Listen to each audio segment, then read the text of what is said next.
C'est ici que commence l'histoire de la vallée du Var. Nous sommes sur les hauteurs de Touris. Toutes ces maisons en ruine, c'est là où habitaient les habitants jadis. Alors on verra tout à l'heure différents petits hameaux tout autour de ce bourg de l'époque, et on montera même au niveau du rocher. C'est là où il y avait la garde, c'est là où il y avait les fameuses 3 tours de la vieille Valette.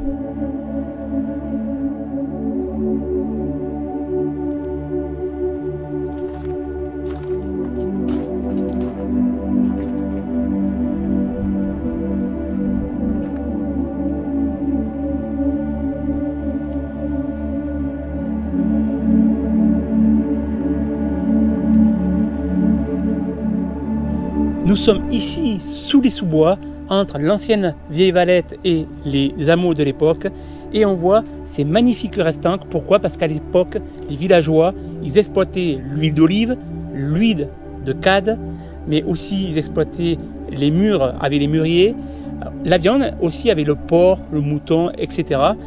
Et donc c'était un petit peu la richesse du terroir ici. À savoir, et c'est là où je vous amène, ils exploitaient aussi le verre. Je vais vous faire voir l'ancienne verrerie où ils exploitaient le sable pour faire du verre.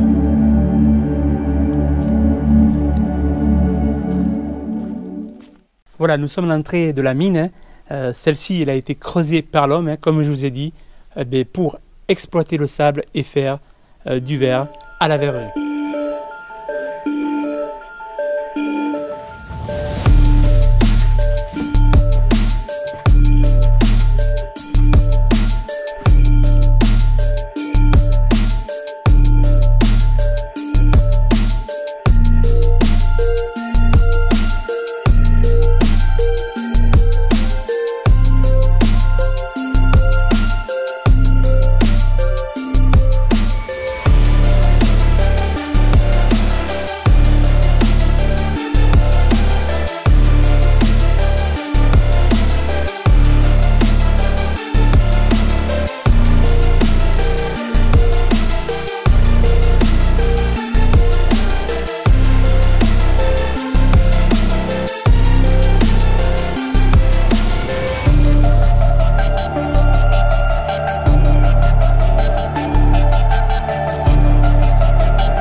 Et ce beau domaine de Touris qui était juste à côté du village.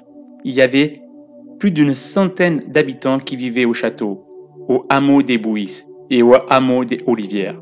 Les habitants de ces lieux quittèrent progressivement ce secteur pour aller vivre au Revest, à la Dardenne ou au Favières, ou même bien encore à la Chaberte. La chapelle, à côté du château, a été édifiée en 1608 et a été désaffectée en 1960.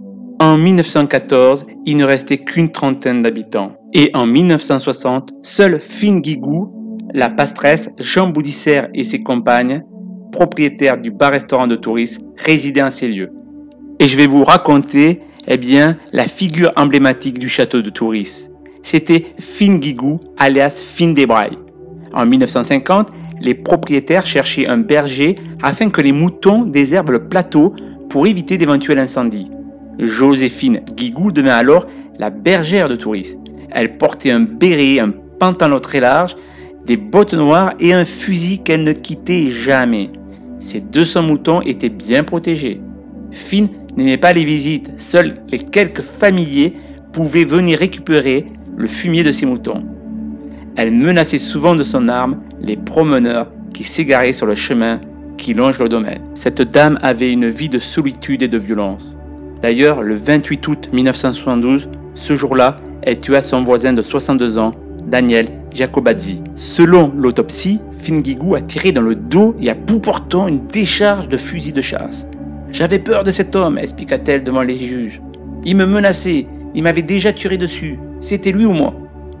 Traduite devant la cour d'assises pour assassinat, Joséphine Guigou voyait le chef d'inculpation disqualifié et muet en blessure volontaire ayant entraîné la mort sans l'intention de la donner. Son défenseur, Maître Pieroni, lui épargna une longue détention criminelle. Elle fut condamnée à 1 an de prison ferme Ce verdict fit l'objet de commentaires passionnés. Et c'est un 4 octobre 1980 à 12h30, à l'intersection du chemin des Terres Rouges et de l'avenue de la Libération, qu'un cyclomoteur ne s'arrête pas au stop. Un fourgon Peugeot J7 survient et renverse le cyclomoteur. C'était la bergère de Touris qui conduisait les deux roues. Amenée aux urgences à Brunet, elle décède peu après. Elle était venue à la Valette chercher des médicaments chez un ami. Elle sera enterrée le jeudi 9 octobre 1980 au cimetière du Revest des Eaux. Elle avait 76 ans. Voilà, c'est ici que se trouvait l'ancienne Valette avec ses 3 tours. Située à 10 km au nord-est de Toulon, voici la vieille Valette, le hameau de Touris. Touris pour Tours. Elle est relevée la première fois en l'an 1084. Il y avait en effet dans ce village 3 tours, une grande bastide et plusieurs petites maisons, une chapelle et des enceintes de protection. Et depuis la cime du pic, les anciens villageois, en pleine guerre de religion, dominaient vraiment une partie du Var. À 470 mètres d'altitude, elle a été construite à l'époque gallo-romaine et elle fut détruite vers la fin du XVIe siècle au cours des guerres de religion. Les villageois du Revest, de la Farlède et de la Valette se souviendront malheureusement de ce vendredi 10 juillet 1964 à 15h. Ce jour-là, de la carrière de Bonnevial, on voyait des colonnes de fumée. Ces colonnes de fumée se propageaient à vitesse grand V car il y avait un Mistral à 100 km/h. Tout ça, ça arrivait vers la Tour Ravel, sur Touris et sur le Mont Coudon. Il a fallu heureusement que dans la nuit, le vent tombe pour que le feu n'aille pas jusqu'à Soliès.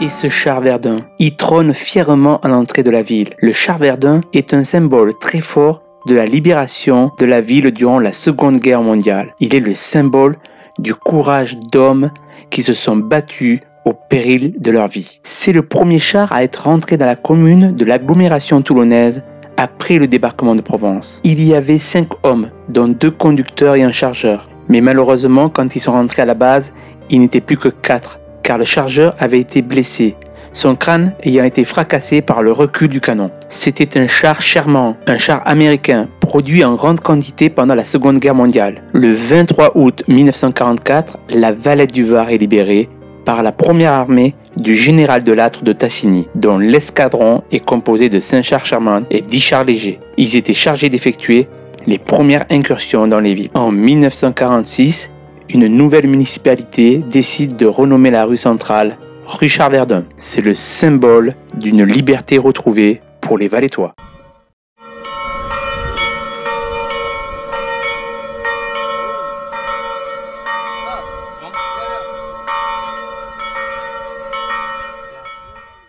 L'église Saint-Jean de la Valette du Var fait partie des 5 édifices religieux sélectionnés dans le monde par l'association Restaurateurs sans frontières que dirige Robert Beaugrain Dubourg. Cet intérêt s'appuie sur la découverte effectuée initialement par Isabelle Bourgeois, adjointe au maire déléguée au patrimoine des décors peints. Ils sont datés du XVIIe et XVIIIe siècle. Sous les couches d'enduits successives qui couvrent les murs de l'église, intérêt confirmé par une série de piquetages en 1999.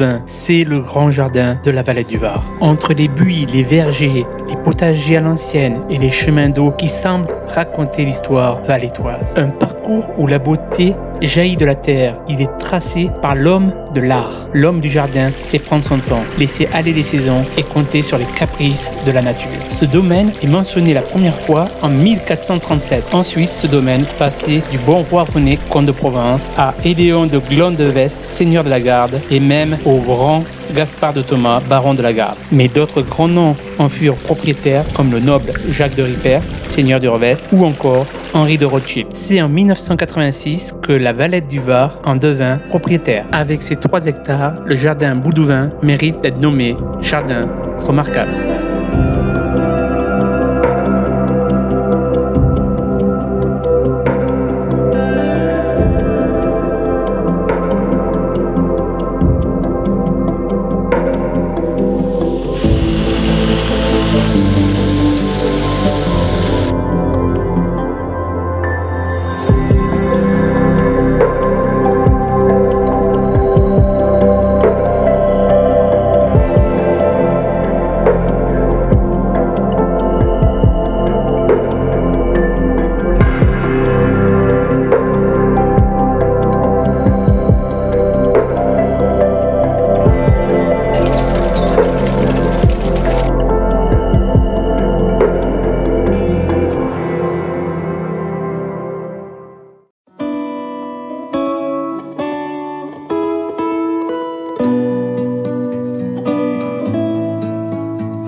L'avenue 83 est une ville dans la ville, plein de boutiques à ciel ouvert. On y trouve une vingtaine de restaurants et une soixantaine de magasins. Le parking est gratuit. C'est le lieu Tendance.